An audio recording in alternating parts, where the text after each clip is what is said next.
Bom, vamos continuar com a nossa leitura aqui do Deserto dos Tártaros, do Dino Buzzati, edição da Nova Fronteira, tradução de Aurora Fornoni Bernardini e Homero Freitas de Andrade. Né? Capítulo 3. Mal chegando, Drogo apresentou-se ao Major Matti, ajudante-mor de primeira. O tenente de guarda, um jovem desembaraçado e cordial, chamado Carlo Morel, acompanhou-o através do coração do forte. Do saguão de entrada, de onde se entrevia um grande pátio deserto, os dois se dirigiram para um vasto corredor, do qual não se conseguia ver o fim. O teto perdia-se na penumbra. De vez em quando, uma pequena réstia de luz penetrava por estreitas frestas. Somente no andar de cima encontraram um soldado que levava um maço de papéis. As paredes nuas e úmidas, o silêncio, a exiguidade das luzes. Todos lá dentro pareciam ter se esquecido que em algum lugar do mundo existiam flores, mulheres sorridentes, casas alegres e hospitaleiras. Tudo ali dentro era uma renúncia. Mas para quem? Para que misterioso bem? Agora eles se dirigiram ao terceiro andar, através de um corredor exatamente idêntico ao primeiro. Ouvia-se por detrás de algumas paredes o distante eco de uma risada que a Drogo pareceu inverossímil. O Major Matti era gorducho e sorria com excessiva afabilidade. Seu escritório era amplo, igualmente grande era a escrivaninha atulhada de papéis. Havia um retrato do rei e o sabre do major numa trave de madeira. Drogo apresentou-se em posição de sentido. Mostrou os documentos pessoais, começou a explicar que não fizera nenhum pedido para ser designado para o forte. Estava decidido, logo que possível, a pedir transferência, mas Matti interrompeu-o. Há anos conheci seu pai, tenente, um cavalheiro exemplar. De certo, o senhor vai querer honrar a sua memória. Presidente da Corte Suprema, se não me engano. Não, senhor major, disse Drogo, o meu pai era médico. Ah, pois é, médico, tem razão. Ia me confundindo, claro, claro. Matti pareceu embaraçado por um instante e Drogo notou que, levando frequentemente a mão esquerda ao colete, tentava esconder uma mancha de gordura redonda, uma mancha evidentemente recente no peito do uniforme. O major recobrou-se rapidamente. Agrada-me vê-lo aqui em cima, disse. Sabe o que disse Sua Majestade Pedro III? O forte Bastiani, sentinela de minha coroa. E eu acrescentaria que é uma grande honra pertencer a ele. Não concorda com isso, tenente? Dizia essas coisas mecanicamente, como uma fórmula aprendida há anos, que precisava desenterrar em determinadas ocasiões. Justamente, senhor major, disse Giovanni, tem toda a razão, mas confesso-lhe, para mim foi uma surpresa. Tenho família na cidade. Preferia, se possível, ficar por lá. Ah, mas então o senhor quer nos deixar antes mesmo de ter chegado, pode-se dizer. Confesso-lhe que é uma pena. Sinto muito. Não é que eu queira. Eu não me permito discutir. Quero dizer que... Entendi, disse o major com um suspiro, como se aquela fosse uma velha história e ele soubesse compreendê-la. Entendi. O senhor imaginava o forte diferente e agora está um tanto assustado.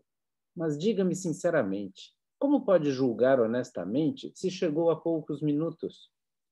Senhor Major, disse Drogo, eu não tenho propriamente nada contra o forte.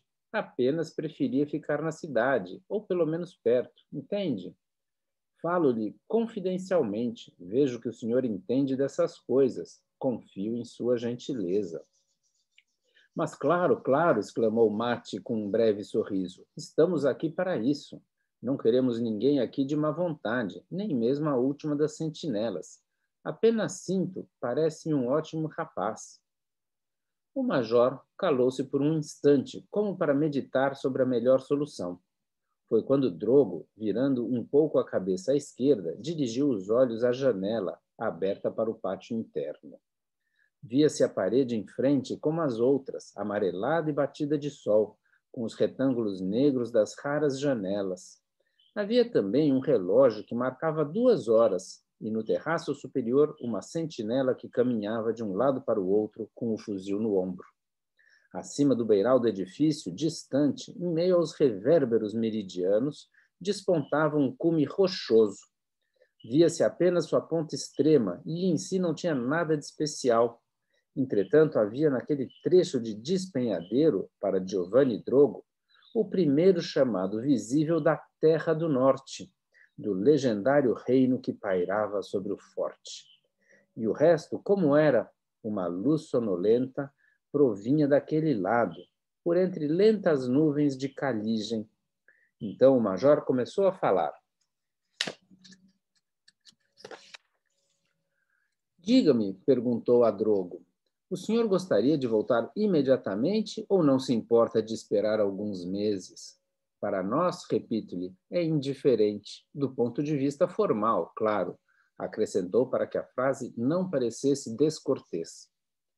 Já que devo voltar, disse Giovanni, agradavelmente surpreso com a falta de dificuldades. Já que devo voltar, acho melhor que seja imediatamente. De acordo, tranquilizou o major, mas tenho de lhe explicar. Se o senhor quiser partir logo, então é melhor que passe por doente. O senhor vai para a enfermaria, fica em observação por alguns dias e o médico lhe dá um atestado. Há muitos, de fato, que não resistem a essa altitude. É mesmo necessário que eu passe por doente? Perguntou Drogo, que não gostava de fingimentos. Necessário não, mas simplifica tudo. Caso contrário, o senhor precisaria fazer um pedido de transferência por escrito. É necessário enviar esse pedido ao Comando Supremo. É preciso que o Comando Supremo responda. São necessárias pelo menos 2 semanas. Sobretudo, é necessário que o coronel se ocupe dele, e é isso que eu gostaria de evitar.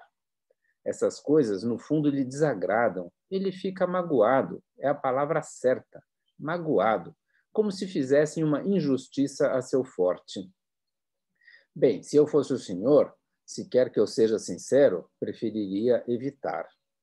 Desculpe, senhor major, observou Drogo, isso eu não sabia. Se ir embora pode me prejudicar, então é outra coisa. Longe disso, tenente, o senhor não me entendeu. Em nenhum dos casos sua carreira será afetada. Trata-se apenas, como dizer, de uma nuance. Claro, é como lhe disse no começo, a coisa não agrada ao senhor coronel. Mas se o senhor está mesmo decidido... Não, não, disse Drogo. Se as coisas são como o senhor diz, talvez seja melhor o atestado médico. A menos que, disse Mate com um sorriso insinuante, deixando a frase em suspenso. A menos que o senhor se conforme em ficar 4 meses aqui, o que seria a melhor solução. 4 meses? Perguntou Drogo, já um tanto desiludido, após a perspectiva de poder ir embora logo. 4 meses, confirmou Mate. O procedimento é muito mais regular. Explico-lhe. 2 vezes por ano é feito um exame médico para todos. Está prescrito formalmente. O próximo será daqui a 4 meses. Para o senhor, parece-me a melhor ocasião. E o atestado será negativo. Se quiser, eu mesmo me encarrego disso. O senhor pode ficar absolutamente tranquilo. Além disso, continuou o major após uma pausa. Além disso, 4 meses são 4 meses e bastam para um relatório pessoal. Pode ficar certo de que o senhor coronel o fará. E o senhor sabe que valor pode ter para a sua carreira. Mas entendamo-nos bem. Esse é um simples conselho. O senhor é completamente livre. Sim, senhor, disse Drogo, entendo perfeitamente. O serviço aqui não é cansativo, sublinhou o major. Quase sempre serviço de guarda. E o reduto novo, que exige um pouco mais, no começo não lhe será de certo confiado. Canseira nenhuma, não tenha medo. Terá mais ocasião de ficar entediado. Mas Drogo mal ouvia as explicações de Mate, estranhamente atraído pelo quadrado da janela com aquele pedacinho de despenhadeiro que despontava por cima da parede da frente. Um vago sentimento que não conseguia decifrar insinuava-se em sua alma. Talvez algo tolo e absurdo, uma sugestão sem nexo. Ao mesmo tempo, sentia-se tranquilizado. Queria ainda ir-se embora, mas sem a ansiedade de antes. Som de helicóptero. Vamos retomar, né? Ao mesmo tempo, sentia-se tranquilizado. Queria ainda ir-se embora, mas sem a ansiedade de antes. Quase se envergonhava das apreensões que tivera ao chegar. Acaso não estaria ele à altura dos demais? Uma partida imediata podia equivaler a uma confissão de inferioridade. Assim, o amor próprio lutava contra o desejo de retomar a velha existência familiar. Senhor Major, disse Drogo, agradeço-lhe seus conselhos, mas deixe-me pensar até amanhã. Perfeitamente, disse Mate com evidente satisfação. E essa noite, não se importa que o coronel o veja no refeitório ou prefere se resguardar? Não sei, respondeu Giovanni. Seria inútil ficar escondido, tanto mais se devo permanecer aqui durante 4 meses. Melhor, disse o major. Assim vai se sentir encorajado. Verá que gente simpática, todos oficiais de primeira ordem. Mate sorriu e Drogo entendeu que chegara o momento de retirar-se, mas antes perguntou. Senhor Major, pediu com voz aparentemente calma. Posso dar uma olhada ao norte, ver o que existe além das muralhas? Além das muralhas? Não sabia que o senhor se interessava por paisagens, respondeu o major. Só uma olhadela, senhor major. Apenas por curiosidade. Ouvi dizer que existe um deserto e eu nunca vi nenhum. Não vale a pena, tenente. Uma paisagem monótona. Não há nada de bonito. Acredite em mim. Não pense nisso. Não insistirei, senhor major, disse Drogo. Pensei que não houvesse empecilhos. O major Mate uniu, como num ato de reza, as pontas de seus dedos gorduchos. O senhor me pediu, disse, justamente a única coisa que não posso lhe conceder. Sobre as muralhas e nos corpos de guarda podem andar somente os militares de serviço. É preciso saber a palavra de ordem. Mas nem por exceção, nenhum oficial. Ah, entendo bem. Para vocês da cidade, essas minúcias parecem ridículas. Lá, a palavra de ordem não é um grande segredo. Aqui, no entanto, é outra coisa. Desculpe se insisto, senhor major. Diga, tenente. Queria dizer, não há nenhuma seteira, uma janela por onde se possa olhar? Só uma única, no gabinete do senhor coronel.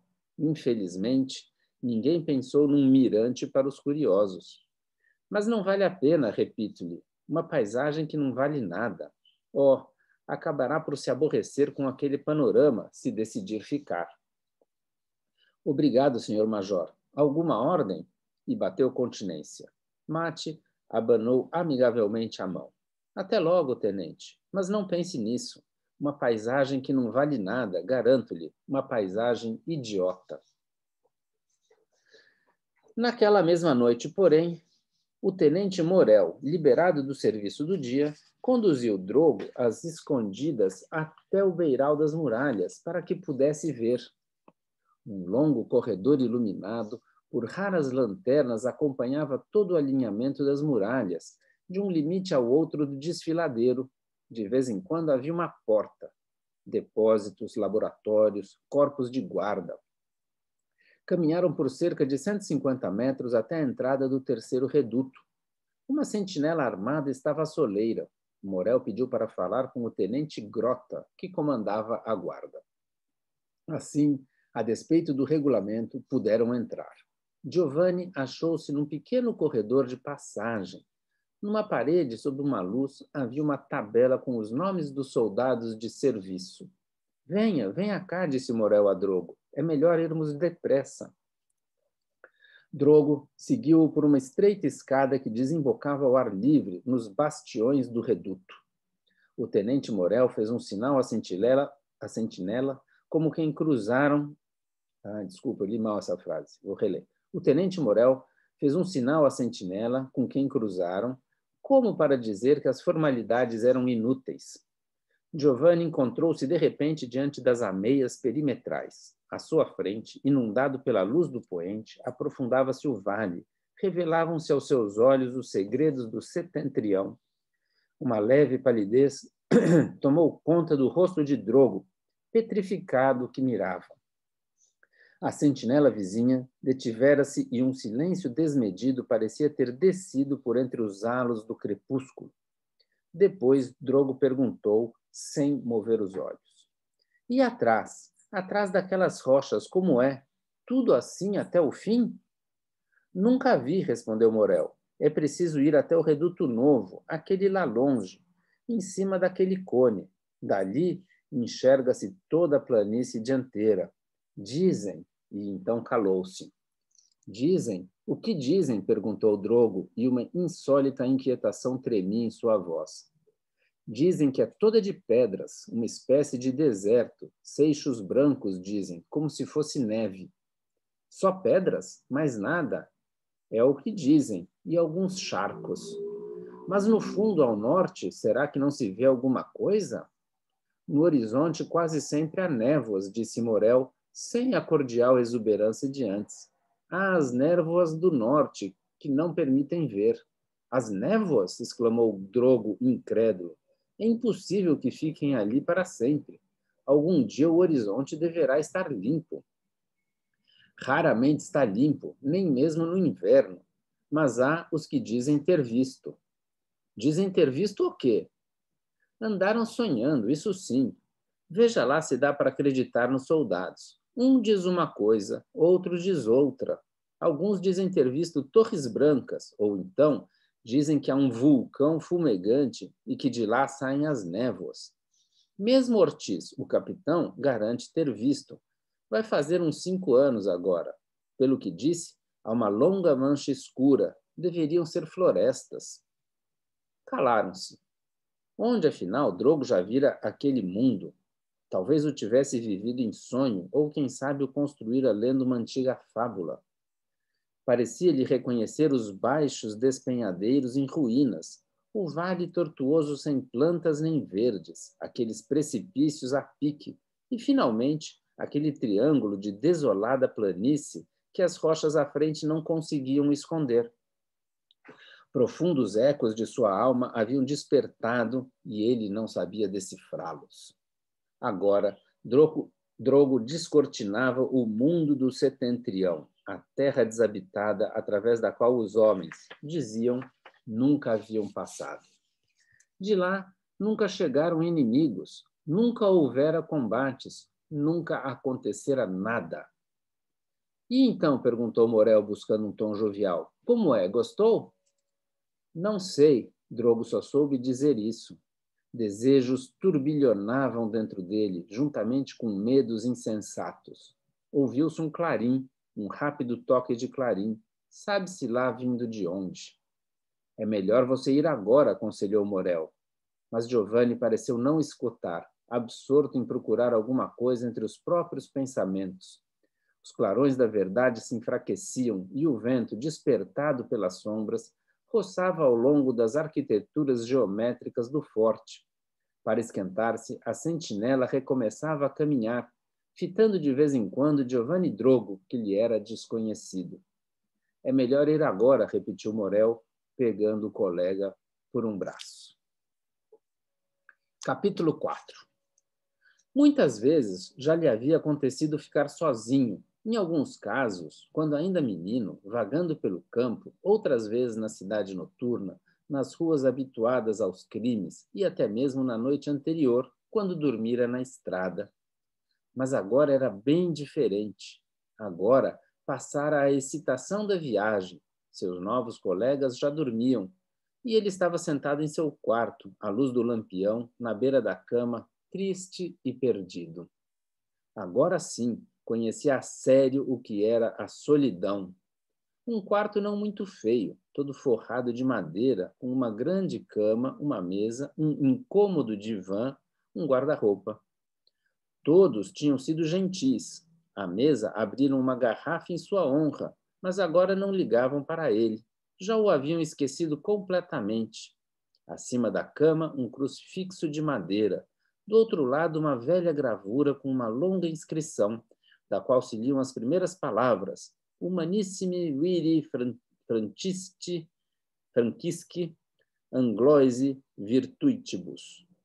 Ninguém entraria durante a noite inteira para falar com ele. Ninguém em todo o forte pensava nele, e não apenas no forte. Talvez no mundo inteiro não haveria viva alma que estivesse pensando em Drogo. Cada um tem suas próprias ocupações, cada um mal basta a si mesmo. Talvez até a mãe, podia ser que até ela, nesse momento, tivesse outra coisa em mente. Não era o seu único filho, pensar em Giovanni o dia inteiro, mas agora precisava pensar um pouco nos outros também. Mais do que justo, admitia Giovanni Drogo, sem sombra de reprovação. No entanto, ele estava sentado na beira da cama, no quarto do forte. Gravado na madeira da parede, agora notava, colorido com extraordinária paciência, um sabre em tamanho natural, que podia à primeira vista parecer de verdade, meticuloso trabalho de algum oficial, quem sabe há quantos anos passados.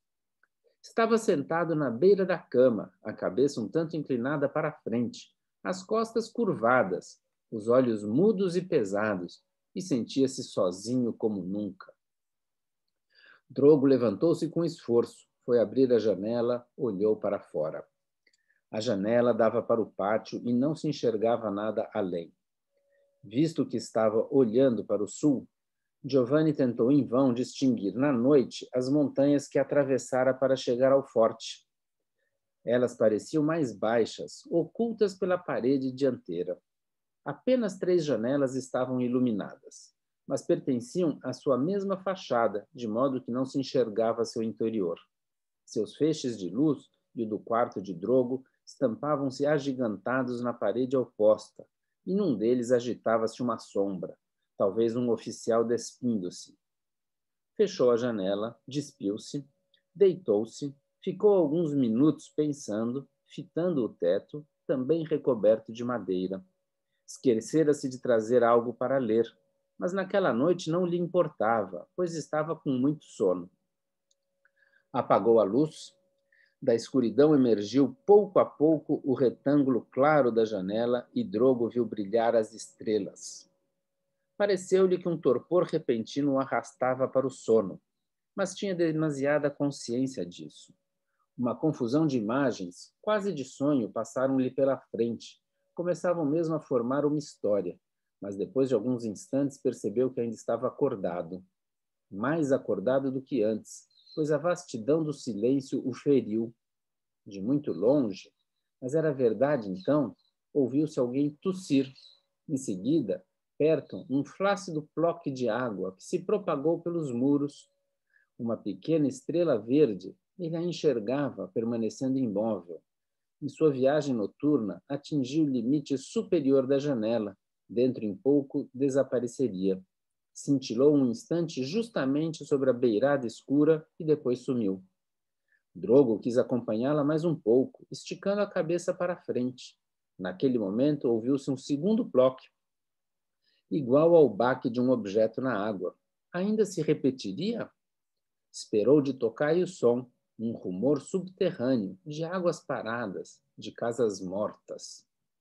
Passaram-se minutos imóveis. O silêncio absoluto parecia, finalmente, o incontrastável senhor do forte. E, de novo, giravam ao redor de Drogo insensatas imagens da vida distante. Ploc! De novo, o som odioso. Drogo sentou-se.